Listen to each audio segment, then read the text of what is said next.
고려아연이 2분기 부진한 성적표를 발표했습니다. 영업이익을 보니까 지금 절반 넘게 훅 떨어졌네요. 영업이익이 전년 동기 대비 거의 50% 정도 떨어졌는데요. 근데 어제 발표한 공시는 이제 고려아연의 이제 연결 실적이 아니고 개별 실적입니다.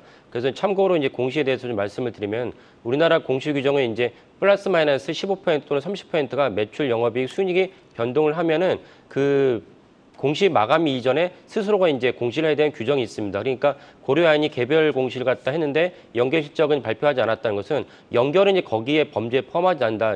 이런 맥락으로 이해가 됩니다. 근데 뭐 개별이 52% 떨어지니까 뭐 연결도 뭐 그렇게 뭐 차이는 나지 않을 거라고 생각을 하고 있고요. 그 고려아연은 이번에 영업이익이 대폭 떨어진 이유는 고려아연의 주 제품이라 할 수 있는 아연이랑 납작 같은 제품이 국제 단가가 매우 하락했기 때문입니다. 그러니까 마치 이렇게 이해하시면 되는데요. 그 정유사가 이제 원유 가격이 하락을 하면은 그 매출이나 영업이익이 손쓸 수 없이 이제 하락할 수밖에 없습니다.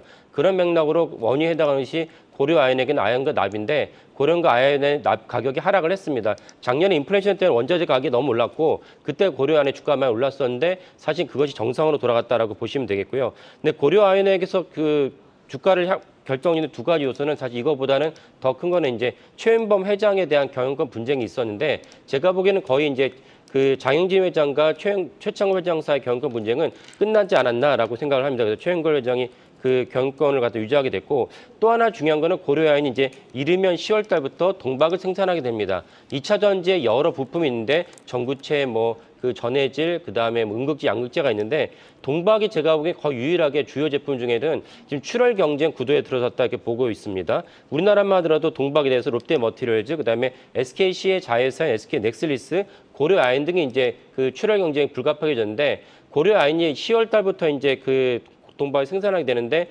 현재 이제 그 나온 추정으로는 배터리 3사 LG엔솔과 삼성 HDI, SK온 등에 모두 납품할 가능성이 높다는 것입니다. 그렇게 되면 이제 기존에 했던 아까 말씀드린 두 개의 업체가 사실은 이제 그 경쟁자가 나타나는데 그러다 보니까 이미 벌써 그 영업이익률이 SK넥실리스 같은 경우 작년에 12.1%였는데 올해 1분기 0.2% 거의 뭐 못 남겼다는 뜻이죠.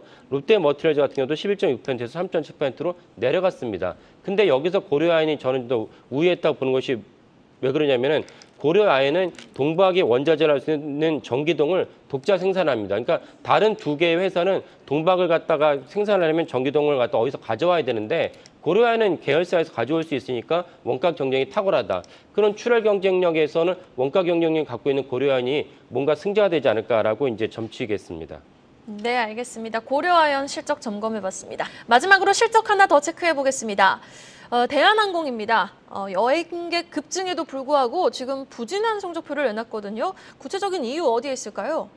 그러니까 사실은 이제 그 전년에 너무 이제 좋은 호실적을 냈다고 볼 수가 있습니다. 왜냐하면 이번에 실적을 갖다 대한항공이 두 개 부분이죠. 그러니까 우리가 이제 보통 승객 부분이 있고 화물 부분이 있는데 대한항공은 원래 코로나 이전에 뭐 화물이 뭐 이렇게 많지 않았습니다. 지금 실적이 나오고 있는데 대한항공의 이번 실적을 보면 이제 그 그래프로 이제 뭐 보실 수 있겠지만은 전년에 너무 실적이 좋았다가 이번에 좀 실적이 꺾였다. 근데 전년에 호실적은 이제 승객 부분이 주도한 것이 아니고 화물 부분이 주도했습니다. 화물 부분이 주도했는데 화물 부분이 이번에 거의 50% 이상 깎였습니다. 그러다 보니까 전체적으로 실적이 이제 떨어졌다 보시면 되겠고요. 그러면 이제 왜 화물 부분이 왜 떨어졌나 보신다면은 사실은 뭐 그 정확하게는 뭐 그 좀 더 스터디를 해봐야겠지만 중국 경제가 너무 안 좋아서 사실 그 부분이 영향이 있지 않을까 싶습니다. 그러니까 대한항공의 본질은 이제 승객 부분이기 때문에 승객 부분 우리가 주지하다시피 다 이제 여름철 휴가 맞이해서 대부분 이제 떠나지 않으십니까? 그러니까 승객 부분은 여전히 견고하다 이렇게 볼 수가 있고 더불어서 이제 대한항공과 또 경쟁사를 할 수 있는 세계 유수항공사들 뭐 델타라든지 뭐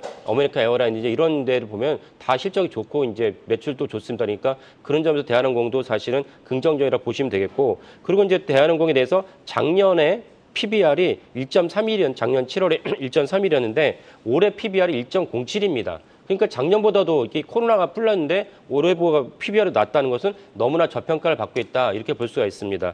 대한항공이 사실 더 중요한 이슈는 사실 아시아나의 합병인데 뭐 많이 알려져 있지만 아시아나 합병이 지금 난항을 겪고 있습니다. 그래서 미국과 EU가 반대하고 있기 때문에 이게 과연 통과될 것인가라는 점에서 회의적이고 이게 통과되려면 사실 대한항공도 열심히 분투를 하고 있지만은 정부에서 사실은 강력한 추진력을 줘야 되는데 제가 보기엔 그럴 것 같지 않습니다. 왜냐하면 대한항공과 아시아나의 합병 자체가 잘 돌이켜보시면 문재인 정부 시절에 산업은행 총재가 주도를 했습니다. 대한항공의 조은태 회장이 주도한 것이 아니고 그러니까 정권 차원에서 이뤄진 일이기 때문에 과연 윤석열 정부가 그걸 갖다 밀어붙일 동력이 없다고 저는 봅니다. 그러면 사실은 미국과 EU가 반대하는데 정부가 전사적으로 마치 부산 엑스포를 유치하듯이 전사적으로 전국적으로 이제 그 총력을 다해서 합병을 갖다 추진하겠느냐라는 그런 면에서 이제 회의적이고 그렇다면 아시아나 합병은 좀 어렵다. 근데 오히려 대한항공 주주도 입장에서 아시아나항공을 합병하지 않게 또 원하는 분도 많이 계십니다. 아시아나항공이 너무 부채가 높기 때문이죠. 그런 점에서 사실은 이 일이 일단락된다면 대한항공의 총수는 조은태 회장은 뭐 계속해서 합병은 없다, 합병 계속 하겠다라고 말을 하지만 주주나 주가는 사실은 합병이 만약에 결렬된다면 오히려 주가에는 큰 모멘텀이 되지 않을까, 상승의 모멘텀이 되지 않을까라고 전망을 합니다. 네.